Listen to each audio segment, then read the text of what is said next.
I told him. A decade of consuming flames. And it seared through my lips at last. I informed Nathan that his close friend Edgar, the man who stood beside him during our wedding, the one who raised a toast to our eternal union with that sinister grin, wronged me. On the night of Nathan's bachelor party, while he was unconscious in another room, Edgar forced himself upon me. And I held my silence all these years until now. When Nathan looked at me, it seemed as if I had grown horns. No embrace, no apology, just a solitary query that still echoes within me like gunfire. Why did you wait 10 years to tell me? Were you ever truly loyal? Pausing for a moment to express gratitude. Thank you to everyone who's tuned into this channel. If you are subscribed, thank you for the ride. And if you're new or have been watching without subscribing, know that your support means the world.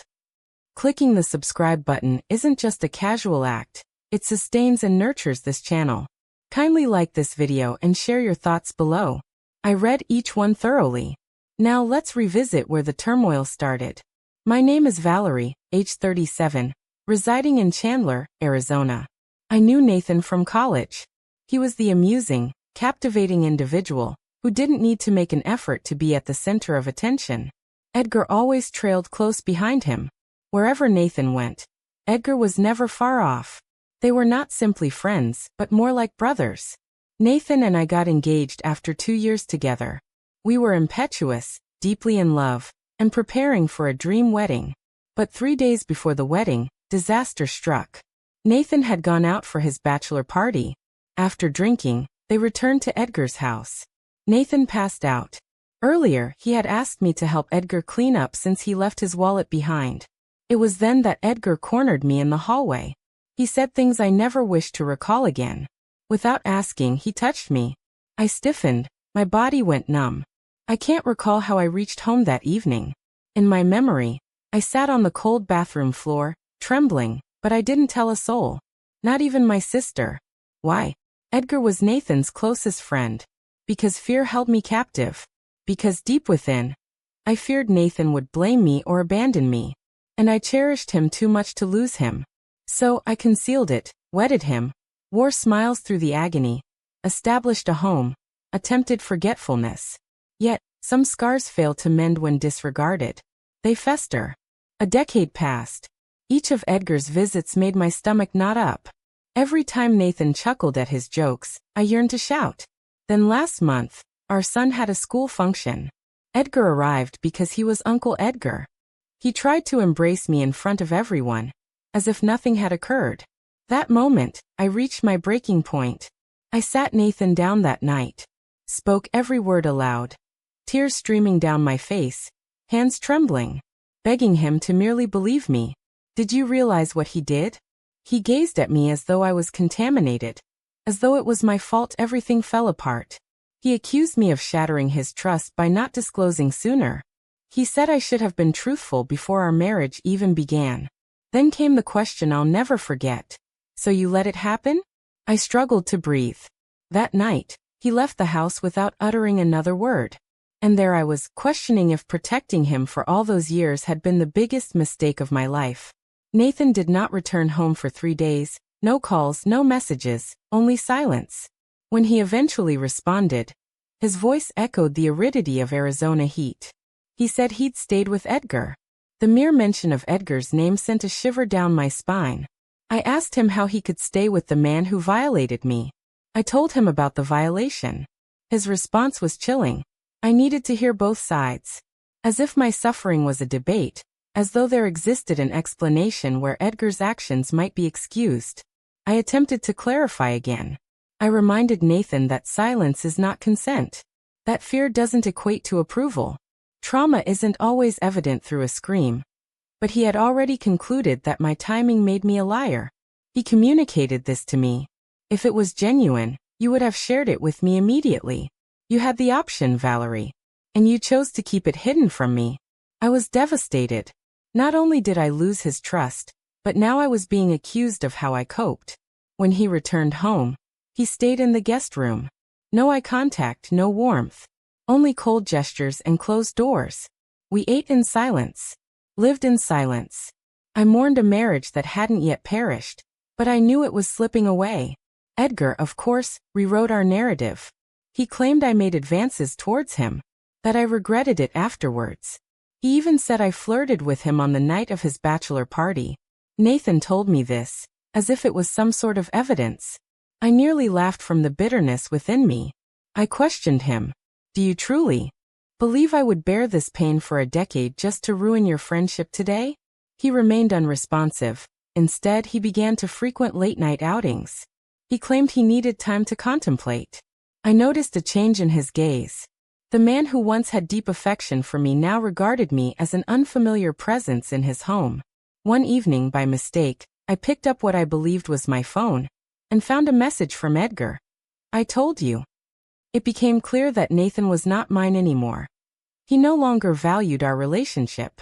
His departure following my confession confirmed this, as his loyalty had never truly been to me, but to the image of me he held in his mind, pristine, inviolable, silent.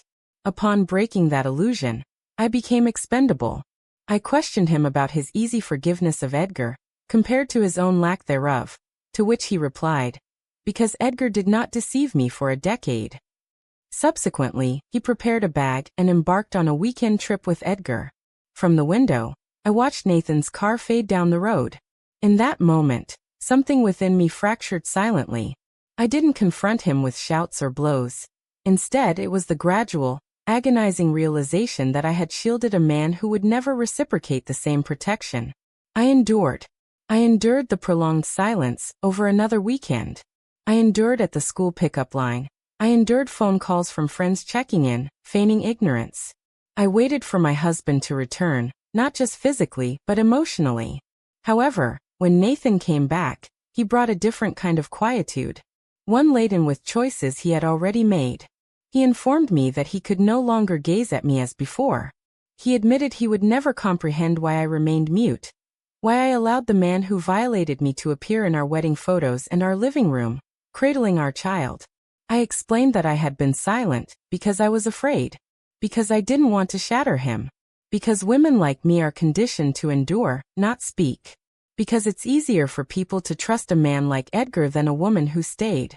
Nathan stood there, his arms folded, resembling an impassable barrier I could no longer penetrate. He declared, "Your choice was silence, it shattered us." Inaccurate. It was not the silence that shattered us but his persistent blindness towards me, his failure to truly perceive me, to appreciate that I concealed it not because of infidelity, but because I was in pain. I questioned him one last time. Do you trust me? Do you believe I never desired this predicament? Yet I never sought it. He retorted, it no longer matters. I don't trust you. And just like that, a decade of marriage crumbled as swiftly as paper immersed in water. I implored for counseling. He refused. I proposed a break, not a divorce. He stated it would merely postpone the unavoidable. So I ceased to ask. I started packing. Not because I was culpable, but because I rejected residing in a home where honesty was perceived as deceit. I moved in with my sister, embarked on therapy, ceased self-blaming, stopped camouflaging my wounds with silence. Days morphed into weeks, then months, and gradually, I began to inhale again. I genuinely laughed with my son, not feigning it. I no longer saw a scar but a woman in the mirror. One day Nathan sent a message. I'm still uncertain what to believe, but I hope you're well. No apology or remorse followed. Just a morsel of guilt cast into my healing. I remained silent, for I had come to realize something. I was never meant to bear his solace and my pain together. I believed shielding him demonstrated loyalty, yet in truth, it merely rendered me insignificant. Now I choose to be visible, even if it means standing solo. Even if it took a decade and a fractured marriage to comprehend. I did not deserve the wrongs done by Edgar. I did not deserve Nathan's reaction, but I deserve healing. And now, I am allowing myself to do so. If this narrative stirred you in any way, please share your feelings in the comments. Have you ever faced punishment for revealing the truth too late? Do you believe trust can endure such silence? I want to read your experiences as well. Don't overlook liking, sharing, and subscribing. Your backing sustains this channel and aids in amplifying additional voices. Appreciation for tuning in. Gratitude for your attention.